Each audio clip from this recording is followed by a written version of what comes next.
Welcome back to Talkville. We're having a little laugh back behind the scenes. The ultimate Smallville rewatch podcast. There's only one. I mean, maybe there are others, but there's others. Hopefully, this is the one you listen to first, and then go listen to the other ones. Right? Zach, who came on the show, season 1. Oh yeah. Mm-hmm. All right. I always support other podcasts. He's cool. Except ours comes first. We love doing this. We love, some episodes are better. Last episode, if you listen, you saw how my thoughts kind of changed and Bryce's didn't. I'm shocked that I was so low comparatively. I know. Welcome back. I thought when I first watched the episode, I'm like, this is going to get a heater for me. A heater, maybe. And then after talking about it and like going, this makes a lot more sense now. And I watched it on my smaller TV. And so I also thought about that. If I watched it on the big screen, I would probably give it, Maybe I should have done that because I just went with the score that I wrote down last night. Did you watch it on your computer? No, TV actually. Big TV? Mm-hmm.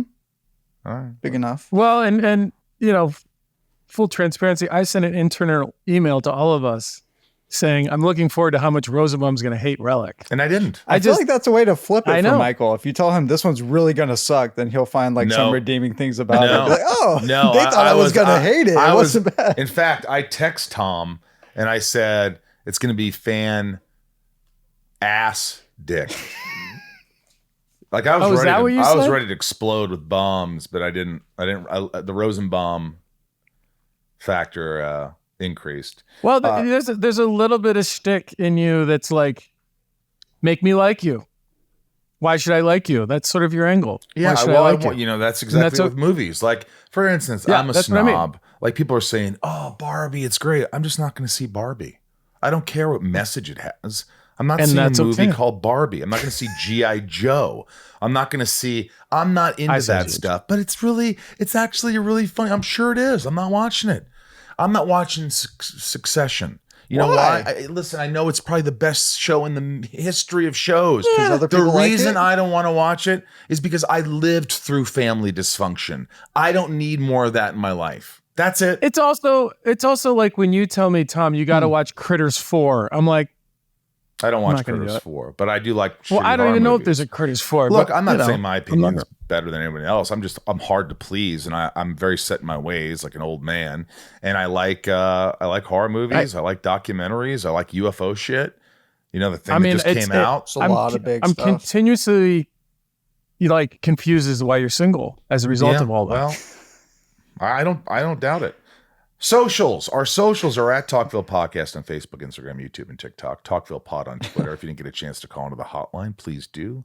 Make your messages a little shorter if you can. By the way, last episode, what did we have? 3 call-ins that really knocked us off our seats. Yeah, there was there was a couple of those questions that were really, really great. Also, you can go to my Instagram in the link tree and see all the stuff that we're doing. Cons, we're doing Rhode Island, DC, where else are we going? DC, Rhode Island, Salt Lake City. In September, I'm on Cameo. Tom and I are always doing stuff. We're working on a lot of things. Yeah, Rhode Island. I'm going to Hawaii. Yeah, I'm going to Hawaii with you. I'm going to Honolulu in November. There you go. I got it all. I actually have it right here. Yeah, I think we're going to Nashville, right? Yep, Nashville. Going to see my cousin Carrie. She's going to be there. Oh yeah, singer-songwriter. Your friend Carrie, yeah. My cousin Carrie. Carrie, and your friend. Also, I can't, it goes without saying, but patreon.com. Join Patreon. If you love this podcast, if you're digging it, enjoying all the history and the nostalgia, go to patreon.com/talkville and become a patron and support the podcast. Keep it going. Without you, we wouldn't do it. So hopefully we'll keep doing this. Talkvillepodcast.com for all the incredible merch, Talkville shirts and sign stuff and Zooms with me and Tom, which they're getting booked up, so you better do them. And also the Inside of You online store has tons of cool merch that you want to look at. And check out my podcast, Inside of You with Michael Rosenbaum, if you like. I love the podcast. Deals with mental health and interview celebrities and blah, blah, blah. But I hope you give it a chance. Without further ado, let's just get into it. Season 3, episode 6. This is Magnetic. Real quick, this song that they open with, how catchy is that tune? It plays for like the first couple of minutes. It's really catchy. This is a rare live band performance without a bald guy in Smallville. Oh, yeah. How dare you? How dare you? Don't make me get my guitar out. Start showing off this other bald guy. You should do up. What do you call it? Not showing up. Showing up. Sizing up. Showing up. Showing up this dude. You show him up, yeah. I'll show him up. The title is Magnetic. Aired November 12th, 2003. David Jackson directed it. I don't remember him. It was the only episode he directed. Writers Holly Harold, first episode. I remember Holly. She was awesome. Guest star Kevin Zegers. He's a friend. I know him. He's a nice guy. When I say friend, it's just like, he's an acquaintance. If we saw each other, we give each other a hug and like, hey, but I don't hang out with him. He's got a family and all that shit. He plays Seth Nelson. He worked on MVP, a bunch of stuff, Air Bud, and Seventh Inning Fetch. He worked on Beeman movies, which I thought was interesting because when movies or Beeman? B-Man. When Beeman came on the pod, he talked about directing a couple monkey movies, and he was on those movies. Oh, I didn't know that. I Instagrammed him, but he didn't respond. But I did it this morning, so I didn't really expect he would respond. Tim Henry, Officer Mason, Camille Mitchell's Nancy Adams. Synopsis: Clark's jealousy and suspicion are ignited when Lana unexpectedly develops an attraction towards Seth Nelson. Simultaneously, Lex stumbles upon Chloe's secret investigation into his family's past. The episode begins with Lana and Chloe being gal pals and hanging out at the country fair or county fair. As they attempt to not talk about Clark, they get called over by their classmate Seth Nelson, who's running one of the fair games. And he gets into a really awkward fight with a guy. So fair. With a guy wearing sleeveless denim jacket, and he runs off after he pushes the guy. The guy catches up, bashes him over the head with a kryptonite-filled snow globe. Uh-oh. See, in the pitch, I would have thought immediately, nope, moving on. Who's got the next idea? Snow globe, kryptonite in there? Yeah, no. It wouldn't penetrate his, I guess there would be blood. I guess it would penetrate his, but why would there be kryptonite? But the writers knew that. I mean, Lana picks it up and she makes fun of it. They're making fun of their own story in the writing, which I think was kind of cute. When Al was on last episode, he was talking about the darkness of the season. I was thinking how different the show feels in season 3 to like season 1. And then this episode kind of just brings it right back. Yeah, this episode, I'm not going to sugarcoat it. It was just hokey. It was just hokey. Okay, let me just put this topping on this a little bit. You got to remember the bigger picture of this episode is Lana and her story and her being sort of put under a trance and her coming out of it and finding her true self. That's sort of really what it is. It's really only about that. The Kevin thing, the kryptonite thing is just a mechanism for Lana to find more self-confidence in her choices. All right. So with that. All right. Look, I like that there's a dichotomy here of enthusiasm or optimism or giving things a certain chance. I'm the one, of course, that shits on the show. And then Bryce is sort of, he sees a lot of it and like, he writes all this stuff out. He's working on these episodes. So it's probably got to be more difficult when you're writing all this stuff on an episode you really don't give a shit about. Yeah. It also depends how I'm like feeling when I'm watching it too. Yeah. It totally sways it. Yeah. Try to have a Red Bull. I'll also say, and we're going to get to it in just a second, one of the worst gags in the history of Smallville happens at the MRI machine, and I'll explain it when we get there. Oh. One of the worst. All right. We see Seth in the hospital receiving an MRI to analyze his injury. While he's in the machine, he begins to have a weird reaction to the magnetic field and sends green lightning bolts throughout the room. Lana rushes in to check on him as things settle. They touch hands, and then she suddenly realizes that he's attractive. So recently, this is my point. So recently, I did this stupid thing, and I had to get my knee MRI'd, and everything was fine. And you go into an MRI machine, it's legit. Like everything is like, there's like redundancies for every single thing, power sources and whatnot. But in this circumstance, the guy goes over and he like unplugs a computer from the wall. Yeah. Yeah. And I was like that's this is such an opportunity to like pull a big switch on the wall or like, it's so simple. Pull a plug! He just like He just pulls a plug. I like that it was the second doctor, too. The first one didn't think about the plug. In the Luthor mansion, Lex is upset with Officer Mason, the former detective who was on the case of his grandparents' death. He shares with Lex that he is not only the only one looking into the Luthor family history, so is Chloe Sullivan. And back at the hospital, we see Seth channeling his inner Magneto. Realizing that he has the ability to control metal around the room. Lana and Clark show up to check on him. Seth tries to ask Lana out, who initially denies the request, so he grabs her hand again, sending another green jolt between them. And then she agrees. Clark says it's fine, and he's totally cool with it. Clark goes home and discusses his not jealous reaction with his parents. But I do like when you said, all right, maybe a little. That was funny. That was a really good response. Like the way you delivered it, you're like, I'm not jealous. Well, maybe a little. But look, here's the thing. You didn't linger on that joke. You moved on, and that's what made it funny. Good job. They give some parental advice and say he has to accept that he can't have it both ways. Cool Lex heads to the Torch to follow up with Chloe's investigation of the Luthors. Chloe doesn't tip her hand, and Lex warns her that she doesn't know what she's getting into. It was good. I remember there was like, I liked what she was doing with her work. She appreciated my work. And I think there was a little bit of excitement that like, hey, we're gonna go toe to toe here. And we tried to go toe to toe, not only as actors, but as characters. So it worked for the scene. I think it elevated. Yeah, the scenes were really good. And I will say this respectfully, as personalities. Yeah. I'm a big, you know what I mean? Yeah. I will say, and I mentioned this in the last episode, this song still repeats in my head, and it's a bit of a cautionary tale to people out there. The Bonnie Raitt song, I Can't Make You Love Me. And that's, this guy is trying to make Lana love him. And that's a recipe for disaster for anyone out there, by the way. You just can't do that. I agree. Clark meets with Lana at his favorite place to apologize, the Talon.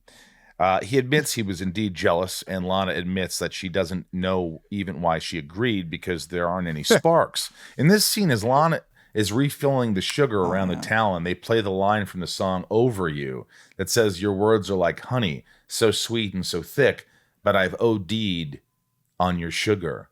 Now it's all just making me sick. I like that a lot. Well, and you bring up a good point about the apology.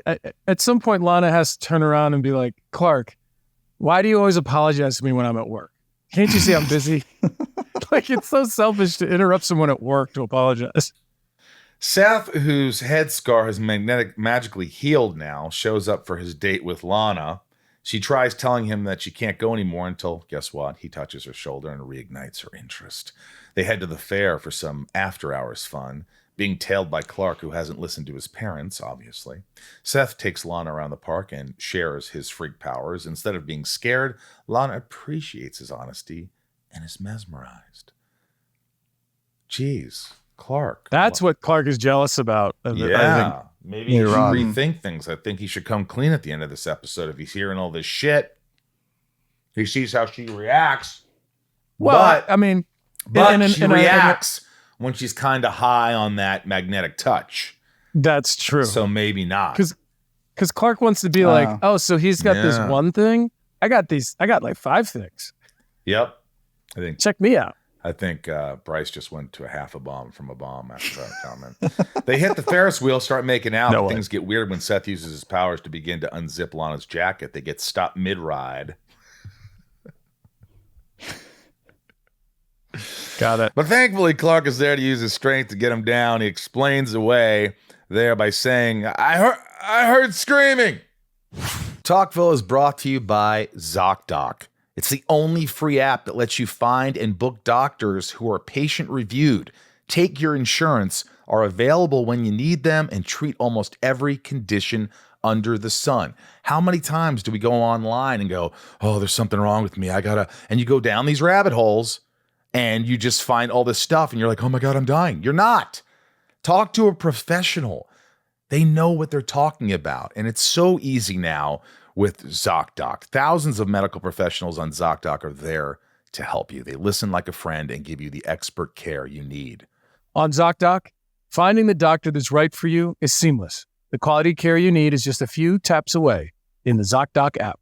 Yeah, there's nothing worse than going to a doctor's appointment expecting to be the center of attention, and then your doctor seems like they have better things to do and better places to be. Have you been there where they have the lights on the door and they just go in, they go, I have 15 minutes with you. That's why they could see 50 patients in a day, because they could see the button. They go, okay, boom. And they just want to get out of there because it's dollars to them. On ZocDoc, you'll find quality doctors who focus on you, listen to you, and prioritize your care. Choose from thousands of patient-reviewed doctors and specialists, browse doctor profiles, upload and verify your insurance information, and get the care you need. Go to ZocDoc.com/talkville and download the ZocDoc app for free. Then find and book a top-rated doctor today. Many are available within 24 hours. That's ZocDoc.com/Talkville. ZocDoc.com/Talkville. Talkville is brought to you by Indeed. Indeed is an unbelievably powerful hiring platform, delivering 4 times more hires than all other job sites combined, according to Talent Nest 2019. Join more than 3 million businesses worldwide that use Indeed to hire great talent fast. I don't know about you, but if you've got some company or some job you're doing, you don't have the time to go through all these people and all these resumes, and let someone do it for you, and it saves you so much peace of mind. These are professionals. They know what they're doing, and you're going to get quality people. Yeah, Michael, I don't know about you, but sometimes the hardest thing to do on any project is starting, and this is a great place to start if this is what you're going after. Yeah, they streamline hiring with powerful tools that find you matched candidates. Like I said, instead of spending hours on multiple job sites searching for candidates with the right skills, Indeed's a powerful hiring platform that can help you do it all. With Instant Match, over 80% of employers get quality candidates whose resume on Indeed matches their job description the moment they sponsor the job, according to Indeed Data US. Even better, Indeed's the only job site where you only pay for applications that meet your must-have requirements. Start hiring now with a $75 sponsored job credit to upgrade your job post at Indeed.com/talk. Offer good for a limited time. Claim your $75 credit now at Indeed.com/talk. Indeed.com/talk. Terms and conditions apply. Need to hire? You need Indeed. The next day at school, Clark tries to confront Seth for controlling Lana. He says that's not true because she's not made of steel. Michael, we talked a couple of days ago about you being, we're both fans of the Magic Castle in Los Angeles and whatnot. And this episode made me think, I wonder if magicians were trained in persuasion and mind reading and things like that. When they go on dates, do they have to tame themselves? Because that'd be a little creepy if somebody just started manipulating you that way, perhaps. I don't know. Do next time you're at the Magic Castle, maybe ask one of those guys. Well, there is a guy who's a mentalist who can kind of, mess with your thoughts and what you're thinking. That was cool. I saw a guy there, a member at the Magic Castle, and it's because I met this magician at this party and we hit it off. And I go, God, I want to become a member. He goes, I'll get you in. And I'm telling you, this was hard. It was hard to get in. I needed 3 recommendations and this. It took me 6 months. And I finally got in. So I take my friends. I took a date there. I saw this magician the other night. I'm like a kid in a candy store, dude. I'm yelling. I'm like, good Lord, no way. You made a deal with the devil, dude. People are laughing at me, but this guy was like, all right, pick some card name. Anybody? I go, 4 diamonds. And then somebody goes, two of clubs. Somebody goes, ace of spades, queen of hearts. And I'm not kidding. Within a minute, he goes, oh, let me he pulls out his wallet and pulls out those 4 cards. I'm just like, deal with the devil, dude. And then I called him and said, hey, can you come to my house and do some magic tricks with my friends? I'll pay you. He's like, that'll be $5,000. I'm like, yeah, no thanks. I'll just go back to the Magic Castle. Last time someone was open with their powers was the twin and Leech. Clark takes his suspicions of Seth being Magnet Boy to Chloe, and she tries telling Clark that maybe Lana's just attracted to him. But Clark aggressively denies the possibility. They find reports that show a high amount of electromagnetism in Seth's body. Before they can leave, a doctor walks in the room, and Chloe saves the situation by making out with Clark. There's a beat in that I caught rewatching it where she throws Clark's hands on her body because he has them just like at his side. Yeah. They're trying to like pretend to be making out. I thought that was funny. That's pretty funny. Yeah. I bet she just did that. Probably, most likely, yeah, for sure. That night, Lana's waiting for Clark in the barn. Lana's upset that Clark tried threatening Seth to stay away from her. She reveals that she already knows about his powers and doesn't have an issue with it. Clark then mansplains that the powers are also being used to control her brain. Lana's turned off by the convo and leaves. You immature bastard. If you would just be honest with me once, Clark. For the second time in 2 seasons, Chloe shows up to the torch to find the place ransacked. She sees Officer Mason appear from the shadows, steals her desktop computer, and leaves. That was so weird. So wait. This idiot ransacks the whole place. And then comes back. Comes back and grabs the computer. Yeah. He can just go in and grab the computer. It doesn't make any sense. I'm trashing everything. Oh, wait, there's a computer. Maybe I should just take that. And she goes to call the cops and he says, they'll be asking why a guy like me is looking for this information. Like, no, they'll be. If you want to turn that information over to the cops, you're in She doesn't have to answer that question. Yeah, that was just stupid. Someone broke into my office. That's all she has to. Stupid. There was a 40-year-old man in the high school stealing electronics. Whoa. 65, 70-year-old man. Let's be honest. The guy didn't look 45. Well, I think he was 50-something, right? He was established 50, 58, that last 59. episode. Yeah. He was an older man. The next day in the Talon before opening, we see Seth and new wardrobe Lana making out. The two discuss leaving Smallville and going wherever the road takes them. Lana agrees to bankroll the trip and hits the register of the local coffee shop. Before she can leave, Lex shows up confused why Lana is robbing her own business and his. She reveals that she finally doesn't feel alone and doesn't want to stay tied down in Smallville. Seth picks her up and the two peel out in the yellow Mustang. Let me tell you something. My friends and I we hated the color yellow so much for cars. Then when anybody had a yellow car, we'd roll down our window and go, yellow! And they'd go, what the fuck, what? They just look at us like we're idiots. But I'm like, we hated yellow. Yellow Mustang just screams douche to me. Or orange, like an orange. Do you see these guys in LA with their orange Lamborghinis and their yellow freaking Rolls Royce? And I just want to hit the car and just go, oh yeah, I have insurance here. Sorry, buddy. Sorry, this has to be in the shop and no one has to look at it for the next month because it sucks.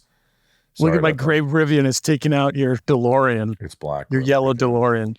Clark hears what's going on and decides to intercept them before they leave town. He gets ahead of them and uses heat vision to melt the road they're approaching. This causes the Mustang to stop in place, stuck. I thought it was cool. I thought that was pretty cool. That was cool. Yeah. It's a good idea. Do you have any memories of that, Tom, or was it just dirt? It had to be just dirt. I don't remember being there. They just put dirt on a road? Like how they probably caked it up with a bunch of mud. Put tons of mud and shit there. And the rest was CGI. As the cops approach the teens on the run, Seth decides to ditch Lana by jumping into a metal container of semi driving by, his magnetism. So it's a double entendre, his magnetism to women or people and his magnetism physically. This leaves Lana holding the bag and she gets arrested while in jail. It also shows that he's kind of a douche. He abandons her in a stolen car. Yeah. So Clark was right. While in jail, Lana tells Clark that he was right. Clark tries figuring out where Seth may be, and she tips him off that he has a brother in Granville. Granville is really close. That's close to where we shot. Oh, it's a real city. I always wondered if the name Granville in Smallville is from the comics, or if it's because they needed Granville Island. Yeah, I lived on Granville Island. Great place to visit, by the way. Yeah. On a houseboat. They would use a real city instead of like they did that a lot. Home I'm sure they did Burnaby and all that shit. Chloe shows up to Luthor Mansion and questions why Lex had a man break into the torch to steal her computer, and Lex denies the allegations and instead takes the high schooler to the morgue to prove to her that the man is now dead. He then tells her that she is involved in a very dangerous game and it's over her head. Back in jail, we see Seth deciding to return to Lana, breaking her out of jail. Lana tells him that she's lied to Clark to buy some time for them to get away. They take out a couple of guards, steal a pistol, and make a break for it. How does Lana ever get out of this? Later on, she's I don't know, he manipulated me with his mind. I think it gets summed up with Lex saying, my lawyers are on it. And then everyone's like, oh, okay, we're good. Oh, okay. Community service. All right, I buy that. She's an accessory to it all. If Lex says he'll get it done, I buy that. Clark returns home after learning that Lana lied to him about Granville. Did I already say that? No. As Clark is reflecting all the lies she's been telling Lana over the years, Pete barges in. Pete shows up for a scene. Thank God, Pete. At least he made his whatever money for that episode. They put him in the episode. Barges in for a phone call worthy conversation. Yep. I listen, I will say this about Sam, and I love him, and I hope he hears this. No one had more fun being on Smallville than Sam. Yeah. Off camera. He enjoyed being there, but he created this whole fun world for himself in Vancouver. He did. He really did. He had a great time, man. Good for him. He was young and just having a blast, and he did a great job on the show. He was an integral part of it for a while. He tells them that Bonnie and Clyde are on the run. Clark is determined to hunt them down using a compass to navigate him to Seth. I like that. Using the same compass that Lex had on the island. He did, though, right? Yeah, I think it's the same one. He finds them, of course, back at the fairgrounds. Clark interrupts their makeup session, throwing Seth to the floor. As he goes to pick him up, Lana pulls a pistol on Clark. This makes Clark back off, so Seth then uses his powers to retrieve the pistol from Lana. Lana goes to wait for Seth outside, conveniently leaving the two guys to duke it out inside. Clark dodges bullets, and Seth throws a bumper cart at him, and Clark uses electricity to attract Seth and shock him unconscious. Science for the win. Yeah, I think it's you can't fight physics. I think that's what he said. Yeah, that's true. That's what he said. Yeah, I don't know the science behind that. Electricity attracts. I know. Magnetism. Magnetics. Yeah, I know magnetism will make metal move. I guess it will bring it towards it, bring the metal towards the magnet. Yeah, above my pay grade. But how did they get the power on the Ferris wheel to go and all that stuff? This reminds me a couple episodes ago where Ryan goes, "There's somebody driving to work right now, grabbing the steering wheel, being like, you guys are so you guys are idiots." Yeah. I never took physics or anything. So I don't know anything about it. But I'm into UFOs. Later in Smallville Medical, we see Lana Lang doing community service for the felonies. Here we go. Lex walks in, receives an apology, and welcomes Lana back to the Talon. Lex returns home and sees Chloe waiting for him. Chloe shares Lionel's interest in the wall of weird and supernatural occurrences of certain friends, like Clark. She goes on to share how she attempted to blackmail Lionel for blackmailing her. Lex agrees to protect her if she shares what she learned about Lionel. And she agrees and shares the details of his relationship with Morgan Edge, Lionel's closest childhood friend. That was cool. That was cool. That was actually the coolest part. You know why? Because it wasn't part of the magnetism shit story. That's the only thing that kept me interested is the B story of what's going on in the real world, as opposed to this. Everything always ends up at a fair or a freaking. The episode ends with Lana showing up on up to her favorite place to apologize, Clark's barn. What if Clark wants to have a lonely personal moment with himself? People are always crashing in and you have no privacy. I'm trying to think here. You could always go in the basement, in the cellar. At least nobody knows about that. He talks about how difficult it was seeing her with another guy. Lana tells Clark she appreciated Seth's honesty and that someday he will have to deal with a guy coming into her life who is right for her. Interesting things of note. The list of names that Lex reads in the beginning includes crew members. How about that? Oh. I got to go back and look at that. Seth says, "You have no idea what I'm capable of." Guess who else says that? Lex. It's the third time this line has been used in the series. Lex said it to his father. Clark said it to Lex in red. And who comes up with this information? Well, Bryce really does his homework. The internet. All right, we are now time for the hotline. Talkville hotline. 213 Jet Cute. Hey guys, it's Michael Baccioni from Texas. The Mustang and Asphalt special effects scene in the episode Magnetic I thought was really well done. Real or not, it hurt to see a beautiful car like that destroyed. I'm curious though, how was that particular scene pulled off? Can you give us any insight? Wait, is he talking about the yellow car, the beautiful car? The yellow car going into... I don't like yellow cars or orange cars or green cars. Poor Michael P. Cars should be black, silver, blue, red.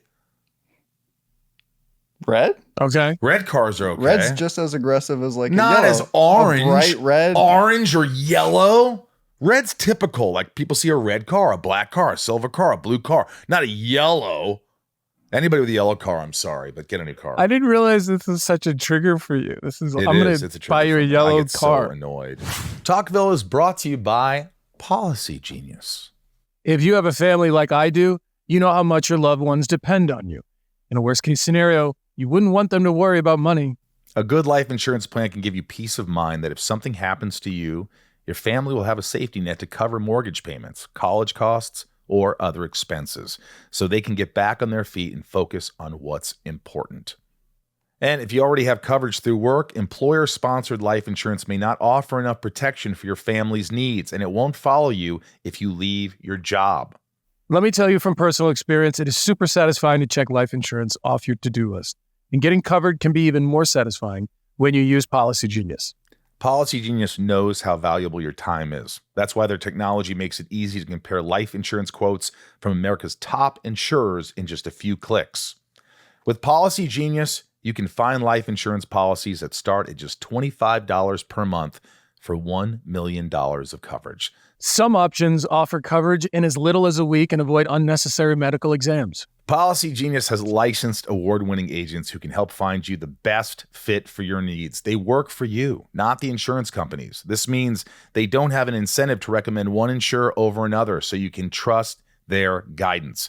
Policy Genius is for parents, caregivers, and anyone else who has people who depend on them. They simplify the process of getting life insurance so you can protect the people you love. No wonder they have thousands of 5-star reviews on Google and Trustpilot. Your loved ones deserve a financial safety net. You deserve a smarter way to find and buy it. Head to policygenius.com or click the link in the description to get your free life insurance quotes and see how much you could save. That's policygenius.com. I think it's royal when I see those colors on really rich people's cars, like Rolls Royce in a green or a yellow, I just am like, gross. It's like you're already being pompous by getting this $200,000 car. Do you like the ones that are like metallic? Sometimes those are kind of like cool. Those? They're like Teslas. The matte. They're like you move and they like change color. They're like metallic, like holographic. I don't know about those. Most of those are purple. How about purple? Does purple work? I don't know anything behind the scenes of this car. Tom, do you know anything about that behind the scenes of that stunt? I don't recall, but I do know that some of the shots with them in the car were green screen. They probably got the dialogue later because it was such a big stunt day, but I don't recall being there. Like no whiplash or anything in the scene either. They're driving like 60 miles an hour to a complete stop. No whiplash. Hi, I'm Amy from Nashville, and my question is for Season 3, Episode 7, Magnetic. My question is, are we as an audience, or are you guys feeling super proud of Lana for finally telling Clark that she's allowed to date other people? I know that sounds like really mean, but Clark has been kind of the worst in Season 3. Well, number one, December 8 and 10 will be in Nashville. Hopefully we can see you. Yes, I was proud of her.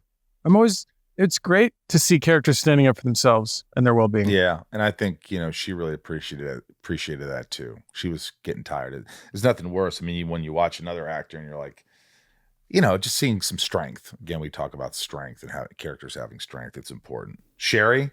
Oh, Sherry, this question better be good. Hey, Sherry from Virginia. My question for Season 3, Episode 7. Since Clark wasn't around the accident, why did he go with Lana to the hospital instead of Chloe? And why was he suddenly stalking Lana so much? If Clark wasn't around Lana's accident, then why did he go to the hospital? I think it's for the guy who has magnetism. He visits the hospital with Lana to see this kid. But yeah, I don't think Clark was even in the opening scene at all. Yeah. Maybe it was just support. Nobody has an answer. Sorry. Sherry, Thank you. We love you. Hey guys, this is Micah, South Carolina. My question is about Season 3, Episode 7, Magnetic. I can kind of foresee Michael having some issues with this episode, being it another meteor-inspired student with abilities, and most of the episode being focused more on relationships instead of the story progression. So just out of curiosity, with you both having directed episodes before, with this script in front of you, fans are interested to know how would you, Michael, and how would you, Tom, personally go about directing it yourself? Love the show. Thank you guys so much for the time. Great podcast. Well, first of all, I wouldn't have a yellow car. I don't know. I never thought about that. I think this director was unlucky to get a script like this. I think just the script just wasn't. The B story was great. You definitely had some good storylines that pushed the story along. But the Freak of the Week kind of by itself, we've seen that. So we've seen this thing, and it just was like, it was just hard to grasp, hard to believe. And I would have made him a little more sympathetic, empathetic, whatever I would have tried to make him feel like a good guy, like he doesn't want to do this, but he realizes, oh my God, when I do this, she likes me. And it's like, I would have had a scene where he says, Clark, I've never had anybody like me. I've always been an outcast. I've always been this. And, I would have had something like that where, as for the first time, he's like, but it's not real. It's not real. And he's like, it is. It's I'll take it. Something. I don't know. But I don't know. That's all I have. That's a great answer. I think a lot of the storyline for him was he wanted to possess Lana. And that's a recipe for disaster. And listen, I think the other thing, and again, I'll reference your James Gunn interview on Inside of You podcast, but, as a director, as an actor, as any job, if you can go in and elevate the situation, you're being creative, that's your job. You don't get, as a television director, you don't choose your scripts. So you're given what you're given and you try to elevate it and you do the best you can. Yeah, I thought it was fine. I didn't think the director was no bad. Yellow cards. I didn't think he did anything that was crazy good. This was his only episode. Yeah, it was on just the series. That's a shame too. If it's your only episode and it's a crappy script, you're kind of like, oh, we're not bringing him back because that episode wasn't great. We also had we had a lot of directors who only did one episodes, and a lot of them that a reason for that is because Smallville was a stepping stone for their career. Yeah, they didn't. Some people don't want to be episodic directors on television shows, but you do an episode so that you can get their next job, maybe your film or another television show. So it's a stepping stone. Yep. It doesn't mean you did a bad job. It just means you moved on. Willie. Hey, it's Woody from PA. Quick little question. What is your guys' favorite Freak of the Week villain? Bada bing, bada boom, done. Thank you. Favorite Freak of the Week villain. Right now, the first one that comes into mind was the Bug Boy. That was kind of fun. But it was kind of crazy. But it was like the first time we saw a Freak of the Week. So it was like, it made it okay, more of acceptable. I'm trying to think of another Freak of the Week. Mine, I keep saying this, but the Amy Adams episode, I just thought she was great. Interesting. Yeah. She was great. The story was interesting. I mean, it's hard for you to answer this because you don't like any of the Freak of the Weeks. Well, I like aspects of them. Tony Todd. No. Tony Todd was my favorite. Tony Todd on the jitters, his hand shaking. That was really good. All right, last time. This is a no name. Believe me, you've got a name, but you didn't leave it. Like the pine trees riding the winding road, you've got a name. Hey guys, love the podcast, love the show, love rewatching it too along the way. Hey, I don't really have a question about a specific episode. It's more of a time that either one of you can think of where you guys were laughing so hard you couldn't get through a scene. I love stories like that. That's all I got. Yeah, we were yelled at sometimes the next day. Like Beam would come in and say, guys, hey, or Alan Miles called once and we're like, look, you guys, the dailies were, the studio was like, what's going on? And I was like, I'm sorry. We couldn't stop laughing. And we just wasted so much film because we were shooting a film, but we probably wasted 7-10 minutes of us screwing around, screwing up, doing whatever. And it's just like burning through film. And, sometimes you just like something's funny and you just can't get it out of your head. You can't. If I do something and Tom's laughing, it's hard. He's like, all right, stop it. He'll smack himself, try and get back in the scene. Or I'll do myself, quit looking at me. He's like, what do you want me to do? And it just goes on and on and on. I remember one time we were doing Macbeth in college and Dr. Combs was the director. And we couldn't stop laughing. One of the actors who's still one of my best friends, he goes, the horror! And the way he said it, we couldn't stop laughing. And we were, every time we go, take it back to, and finally Dr. Combs goes, oh God, for the love of it, just let it out. And we just laughed for a good 5 minutes and then we were okay. Yep. Let it out. Hector says, based on guest stars coming to in repeated Freak of the Week storylines, did it ever change how you interacted with them during your short time on set together? I think it's better. I mean, it's very intimidating to step onto a show that is successful. Everybody knows what they're doing. It's a high level, well-oiled machine, and you have to step in. And I think that when they come back the second time, they know what they're stepping into. So there's a more familiarity, and it's fun. But I think that we held, or at least I did. I always held our guest stars in very high regard. Me too. And I always appreciated them even being there. Like, thank you. We need you. You're important. I always made a point to kind of, when I first met actors, to thank them for being there, because we needed them. I like hearing that. Rosenbaum rating. I hate to go to Bryce first, but I will. I was going to give it half a rose. What? I thought you said you liked this one less. No, I said I like this one more. Oh, you did? Yeah. Half a rose, Bryce. Yeah. All right, Tom. Heater. I'm going to give this half a bomb. Damn, I'm just on the flip side of... Yeah, half a bomb. I thought the other one drove the story. So many storylines forward, and this one just kind of was stagnant. The only one, it drove one storyline forward. Just the Lionel's grandparents was the only story. Well, yeah. Oh, I guess Jor-El. Well, the history of Jor-El and how he was on, Well, we heard about, Lionel's best friend in this one. That was it. There was nothing wrong about it. I mean, nobody did a bad job. Yeah, that was fine. All right, death and save count. 0 dead, 0 saved. Maybe that's why the episode wasn't as great as I could have been. People need to die or be saved. Through 6 episodes in season 3, 8 dead, 13 saved. Series 67 dead, 83 saved. Now it's time for, Bryce's favorite scene. Okay, I got Lex and Chloe in the Lex and Chloe in the torch with Lex giving her warnings. Then I got Clark mansplaining Lana's brain and why she's attracted to the guy. And then I got Clark melting the road and the guy ditching Lana. Melting road. Yeah. Yeah, I agree. The other two. I did really think the mansplain one was funny. I was just like, Clark being like, no, your brain works this way. This is why you're thinking this. That was so funny. Yeah, can you ever imagine saying that? Yeah. No, this is how your brain works. No, you really don't like him. This is why you're thinking this way.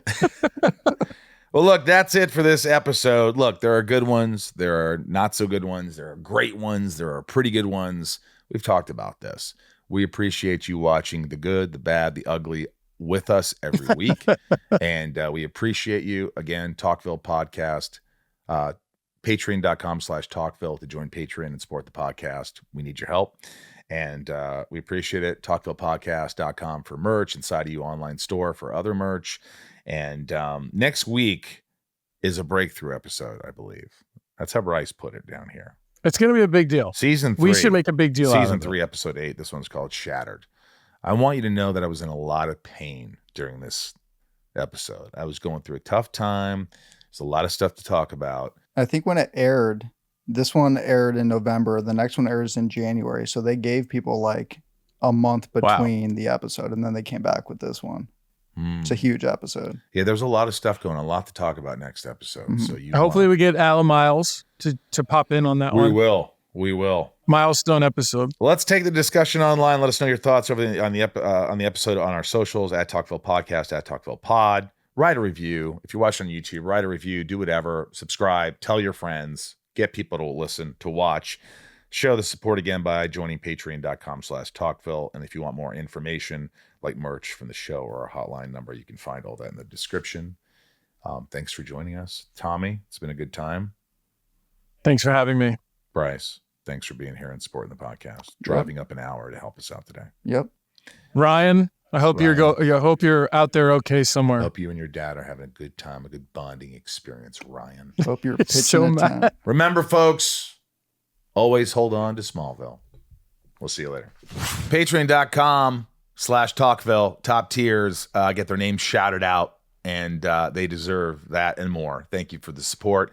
Here we go. Nikki G, Leanne P, Raj C, Santiago M, Leah N, Kristen, Little Lisa, Thomas the Leaf Blower, Sophie M, Betsy D, Abby P, Ray Harada, Karen Apple M, Danielle B, 99 more, Leilani N, Brett G, always hold on to Smallville, DJ Kento, Garrett W, Kimberly L. And I'll probably cough through most of these. Tom N, Jason W, Osama A. I just saw Osama a couple days ago. Lana rhymes with banana, W. Nancy D, Brian G, Sarah W, Amanda R, Teddy, 1, 2, 7, Michael P, Jordan, Theo M, Ryan R, Jordan M, Hillary B, Randy B, Craig G, Christy R, Karen P, Derek G, Jor L, hi Dad, Heather N, Greg, Nico P, I made Smallville say, but Eric K, Clark's mom, Kristen B, Craig C, Ashley Ryan, Nanine W, Stephanie K, Darth Achilles, Finky, Tamara H, damn, who's that?